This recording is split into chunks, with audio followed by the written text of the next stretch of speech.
Hello, what is up, you beautiful ladies and gentlemen? Welcome back to the channel. Back to the new day, new vlog. र आज चाहिँ यहाँ बजाजको service centre आएको छु होइन मेरो जुन चाहिँ मेसिनको प्रब्लमले गर्दाखेरि चाहिँ यहाँ थियो नि त अन्त यहाँ चाहिँ अहिले अब चेकिङ गरिदिँदैछ गुगुले होइन 5000 आरपिएमको चाहिँ एकदमै धेरै लक भइहाल्थ्यो नि त मेरो बाइक चाहिँ अन्त आज पनि त्यस्तै भएर चाहिँ आधी बाटोदेखि नै फर्केर आएको नि त हेरौँ अब अहिले अब के प्रब्लम निस्किँदो रहेछ है किनभने चाहिँ अब इन्जिन चेक लाइट पनि बलेको छैन होइन त्यसै त अब त्यस्तो नहुनु पर्ने पार्ट फल्टी हो भने त इन्जिन चेक लाइट आउनु पऱ्यो नि त अन्त आउनु चाहिँ अब 10 बजी आइपुगेको होइन अहिले एक्ज्याक्टली अब 11 बज्नु लाग्यो 10:30 बजे होइन अहिलेसम्म चाहिँ यहाँ अब म्यानेजर आइपुगेको थिएन र चाहिँ वेट गरिरहेको थियो नि त के फल्ट आयो फ्रन्ट व्हिल स्पिड सेन्सर मेल फङ्सनिङ अगाडिको चक्काको स्पिड सेन्सर बिग्रियो अरे भन्छ कोडको हिसाबमा चाहिँ होइन तर यस्तो दग्दी दिइरहेछ भने नि मलाई यो बाइकले कहिले बेचौँ जति भइसक्यो नि मलाई चाहिँ अब यति धेरै प्रब्लम आउँछ अन्त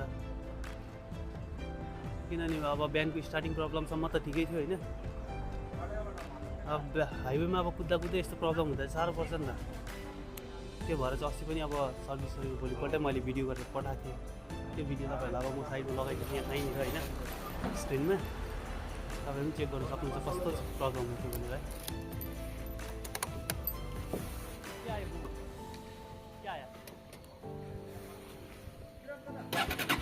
ड्युटी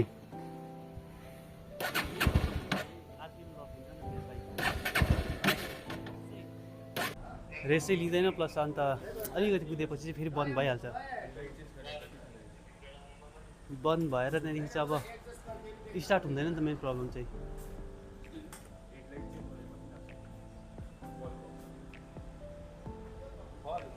सो अब चेकअप हुँदैछ अब के कस्तो के आउँछ होइन म चाहिँ अब त्यो सानो सानो बिमारी भने चाहिँ नबनाऊ भनेर सोचेको नि त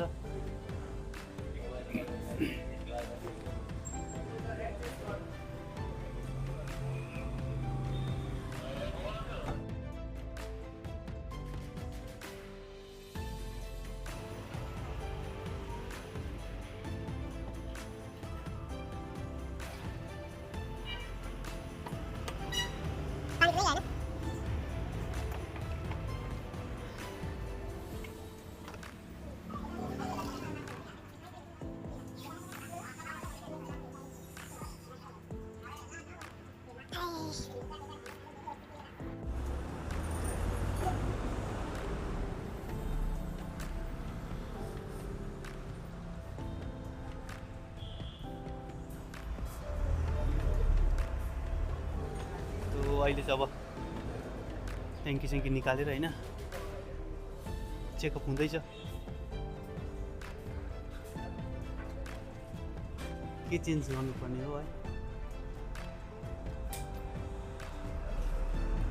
यहाँसम्म चाहिँ राम्रै रेस हुन्छ यहाँ पुगेपछि भ्याँ गर्छ होइन त्यहाँदेखि अलिकति कुद्छ त्यहाँदेखि चाहिँ स्टप हुन्छ त्यहाँदेखि स्टार्टै हुँदैन फेरि 3-4 खेप स्टार्ट गर्दै बन्द गरेर चाहिँ रेस आउँछ होइन कुद्नु फेरि त्यस्तै हो फाइनल चाहिँ अब फ्युल पम्प चेन्ज गर्ने नै भयो होइन फ्युल पम्प मोटर चेन्ज गरेर अक्सिजन सेन्सर सफा गर्ने अन्त चाहिँ 1-1.5 घन्टा बाइक स्टार्टमा राख्ने किनभने अब लामो बाटो कुद्दाखेरि चाहिँ एकदमै धेरै प्रब्लम दियो नि त अहिले चाहिँ अब ट्याङ्की खाली हुँदैछ तेलको होइन फ्युल पम्प चेन्ज गर्नलाई हेरौँ कति टाइम लाग्छ भनिनु होइन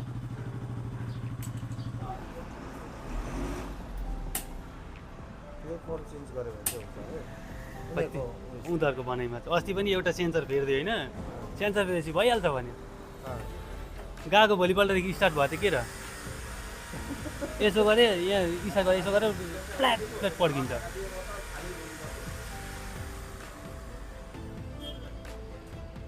के भएको भन्नु अन्त सर्भिस सेन्टरको ट्रेनिङ नभएको कि यही कुरै बुझ्नु सक्दैन हिजो अस्ति पनि 4000 जस्तो खर्च गरेर गएको होइन 1.5 महिना मात्रै हुँदैछ अब त्यो त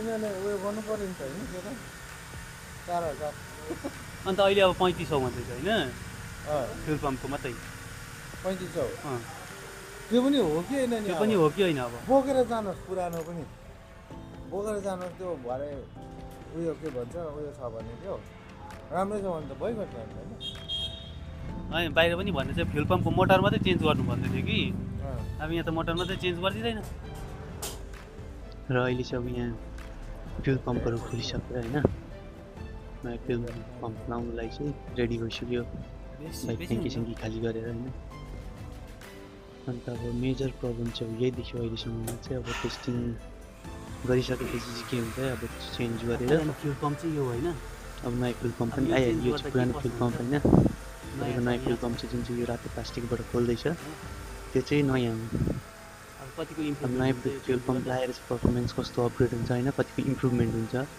कतिहरू यसको प्राइस अब लाएर पनि त याद हुन्छ नि त अलिकति अब टेस्ट ड्राइभ गर्नु पऱ्यो होइन फिटिङसँग किनभने अब लामो बाटो कुद्दाखेरि चाहिँ धेरै प्रब्लम दिइरहेको थियो नि मलाई चाहिँ सो यसले चाहिँ अब के कस्तो हुन्छ है तर यो स्टार्टिङ प्रब्लम त मेरो त बाइक लगेको भोलिपल्टदेखि भयो त्यो जुन चाहिँ नयाँ सोरुमबाट निकाल्यो नि त्यहाँदेखि प्रब्लम हो यो सोरुमै लगेर त्यति बेला पनि यहाँ ल्याएको त्यति बेला पनि यो टेम्परेचर सेन्सर चेन्ज गर्यो होइन त्यति बेला टेम्परेचर सेन्सर चेन्ज गर्यो 1 महिना जस्तो त्यहाँदेखि फेरि सेम कहाँ अप्ठ्यारोमा उकालो कुद्यो भने चाहिँ छ्याप्पै हिसाब हुन्छ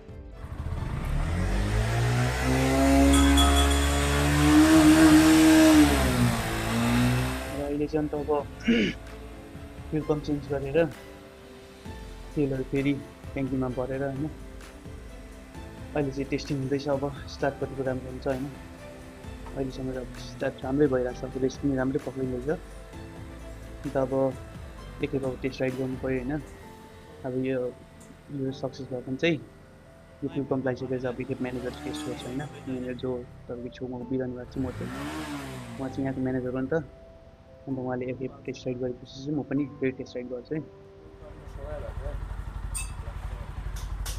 कतिको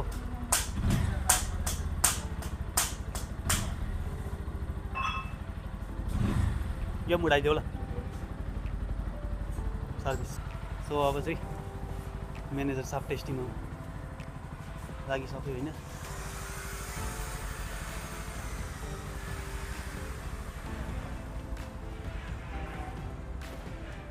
म्यानेजरको फिडब्याक के आउने है टेस्टिङमा गएर नयाँ फ्युल पम्पसँग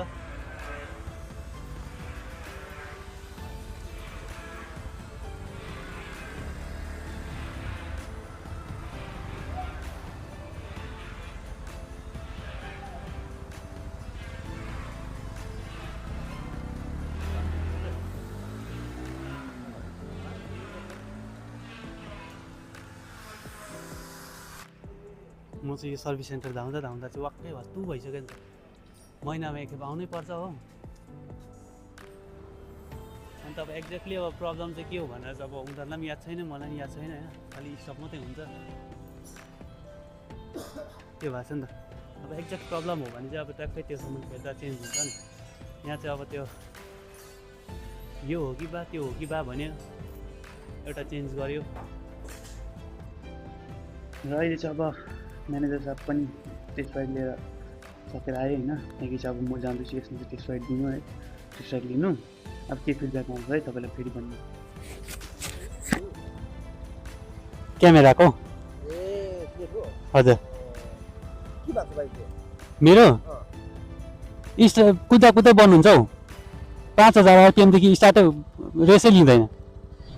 अब हुनु त अब यसरी यस्तो उयसमा त प्रब्लम याद हुँदैन, तर पनि अब अलिकति आफ्नो मनको तसल्लीको लागि त चेक गर्नै पऱ्यो नि होइन। अस्ति पनि त्यस्तै भएको थियो नि त, बन्नी भयो भनेर चाहिँ भन्दै थियो, तर पनि बनाएको भोलिपल्टै प्रब्लम आएको थियो नि त। मलाई चाहिँ अब यो बाइकको सर्भिस सेन्टरले चाहिँ यति बेसी तकलिफ दिइसक्यो क्या। अब कम्पनीको गल्ती हो कि सर्भिस सेन्टरको गल्ती हो केही पत्तो छैन होइन। पिकअप त राम्रै छ अहिलेसम्म त है। लेट्स सी अब चेक गर्दै जाँदा के कस्तो हुन्छ। अलिकति अब 4-5 किलोमिटर चाहिँ कुदाएर आउँछ। अब धेरै कुदाउने पनि टाइम छैन नि त। अब म्यानेजरको भनाइ हिसाबमा चाहिँ अब प्रब्लम सल्भ भइसक्यो भन्दैछ होइन। अब उसले पनि अहिले निकै 5-6 किलोमिटर कुदाएर आयो होला। खै मलाई अचम्म चाहिँ के लाग्छ भने घरमा पुगेपछि बिमारी हुन्छ बाइक होइन, यहाँ अब सर्भिस सेन्टरमा ल्याएपछि चाहिँ बिमारै हुँदैन। अब एकदमै सबै नर्मल कुद्छ। खै अहिलेसम्म चाहिँ ठिकै देखेँ। अब लामो बाटो कुदाउँदै याद हुन्छ। कहीँ गरम हुँदा त्यस्तो प्रब्लम देखिँदैन कि। ठिकै छ अब भातै होला। लेट्स सी अब भोलि लामो बाटो कुद्दा मात्रै याद हुन्छ अब यसको।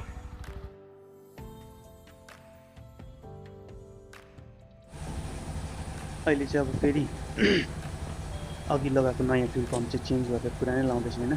एक्ज्याक्टली बिमार चाहिँ के पत्तो लाग्दैन अहिले चाहिँ। पहिला जुन टाइममा मैले एकखेप फर्स्ट सर्भिसिङको बादमा चाहिँ एकखेप त्यस्तै प्रब्लम आएको बेलामा चाहिँ फेरि मैले मेरो बाइकको चाहिँ हिटिङ सेन्सर चेन्ज गरिदिएको थियो होइन। त्यो टाइममा चाहिँ हिटिङ सेन्सर चेन्ज गर्दाखेरि चाहिँ के प्रब्लम भएछ भने चाहिँ NS200 को चाहिँ हिटिङ सेन्सर चाहिँ मेरो बाइकमा इन्स्टल भएको रहेछ है। त्यहाँदेखि चाहिँ मेरो बाइकमा चाहिँ मिसिङको प्रब्लम, स्टार्टिङ प्रब्लम सबै चाहिँ त्यसले गर्दा भएको रहेछ नि त। तपाईँहरूलाई अब सेन्सर कुन चाहिँ हो भनेर म देखाउँछु होइन। NS200 र NS160 को चाहिँ देख्नु चाहिँ सेम देख्दो रहेछ, बट त्यसमा अलिकति अब म्याथमेटिकल भ्यालुएसनहरू चाहिँ अलिकति डिफ्रेन्स हुन्छ होला है। त्यो भएर चाहिँ इस्यु आइरहेको रहेछ नि त। अहिले चाहिँ अब फेरि नयाँ फ्युल पम्पलाई चेन्ज गर्दा चाहिँ पुरानो मेरो जुन चाहिँ स्टक थियो त्यही युज हुँदैछ होइन। अब त्यसको बादमा चाहिँ के फिडब्याक हुन्छ है।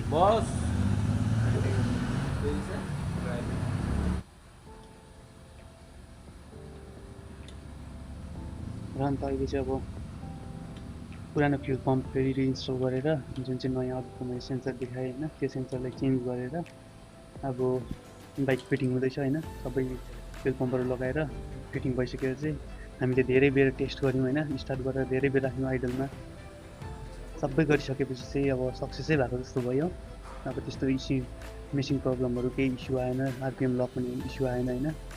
अन्त अब चाहिँ म टेस्टिङ भिडियो चाहिँ बनाइनँ त्यसको होइन। अन्त अब चाहिँ सबै कामसाम सकेर चाहिँ म ब्याक भएँ होइन। त्यहाँदेखि अब ब्याक भएपछि चाहिँ त्यतिन्जेल चाहिँ अब राम्रै कुदिरहेको छ बाइक।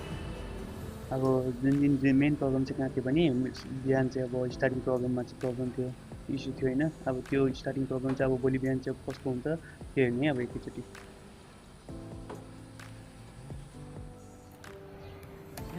र अहिले चाहिँ अब म मेरो बाइकलाई कोल्ड स्टार्ट गर्दैछु बिहान होइन, सधैँकै जस्तो रेगुलर। र यसमा चाहिँ डिफ्रेन्स कतिको आउँछ है।